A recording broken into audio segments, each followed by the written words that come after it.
Hello, UOB Hian clients and friends. Since I spoke to you last week, the S&P 500 is down 3.4%. That means the S&P is down 4.4% from its all-time high. That's not a particularly large pullback, but it is the largest decline we've had in the market since Donald Trump did his Liberation Day tariff speech back in April.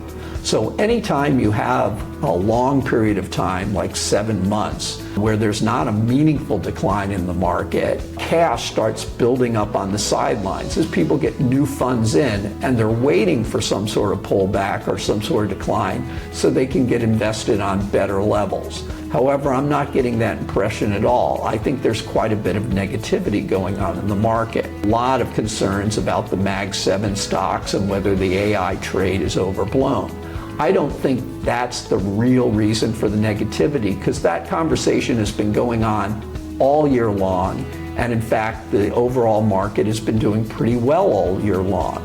Most of them have underperformed the S&P 500 this year.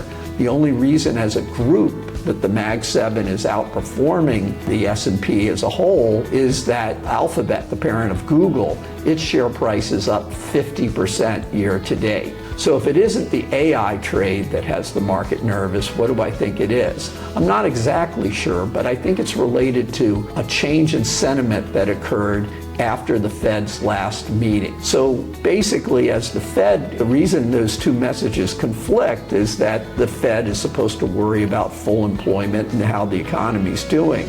And for the bulk of Americans, the economy isn't doing that well.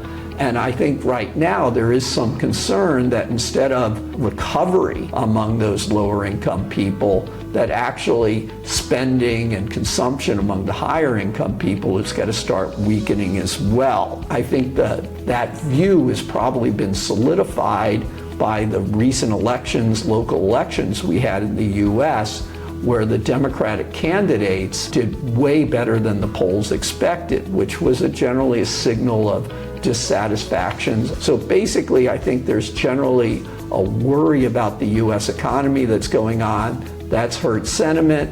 And yes, there probably is quite a bit of money on the sidelines that wants to get invested. But for now, it's staying put. And we'll have to wait for further declines to see whether it draws it out and puts it and goes back into the market.